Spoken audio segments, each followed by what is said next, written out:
To be honest, this is probably going to be and I'm going to say this at this table, the most pro-black president that we've had in our lifetime.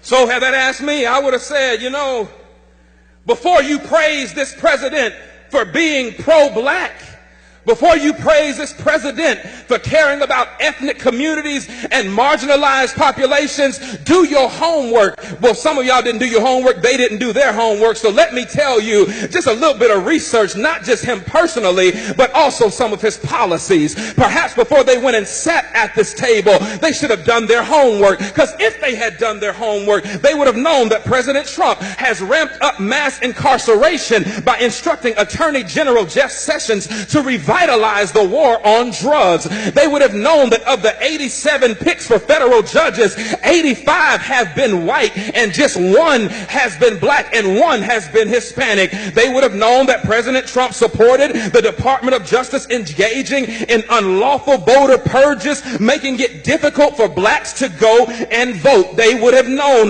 that Trump is ending protection for predatory lenders, which disproportionately harm black people. They would have known that he is ignoring the affordable housing crisis by ordering HUD to triple the rents of poor tenants in public housing, which mostly affect black people. Do your homework. They would have known that he is proposing cutting $200 billion over the next 10 years from supplemental nutrition assistance programs that will bring more hunger in black and brown communities. They would have known that Trump is worsening the health of black communities through environmental deregulation, which disproportionately harms black people through exposure to pollution. Now, that's just a few on the policy side, but you don't have to go too far to ask what about him personally would make me know that he is not pro-black. I'm glad you asked, because in 1970, Trump's real estate company tried to avoid renting apartments to black tenants and gave preferential treatment to white tenants. He began his 2016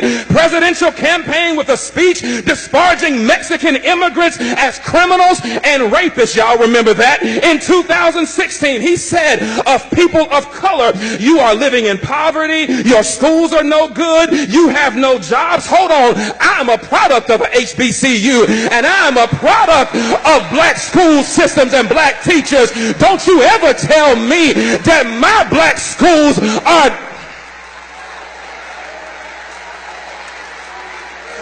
Hold on, I ain't done. He says you have no jobs, so what do you have to lose from electing me? In 2017, Trump said 15,000 recent immigrants from Haiti all have AIDS, and 40,000 Nigerians once seeing the United States would want to go back to their huts in Africa. He spent years suggesting that the nation's first black president was not a citizen of these United States. He called Puerto Ricans who's criticized his administration's response to Hurricane Maria. He called them politically motivated ingrates.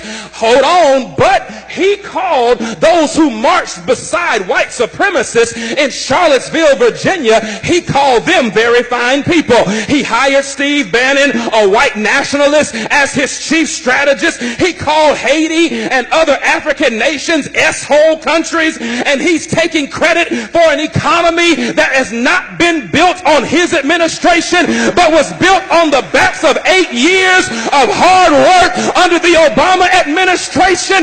Negroes, please, don't you come up in here talking about this is the most pro-black president that you have ever seen, when the record suggests that he cares nothing about people of color.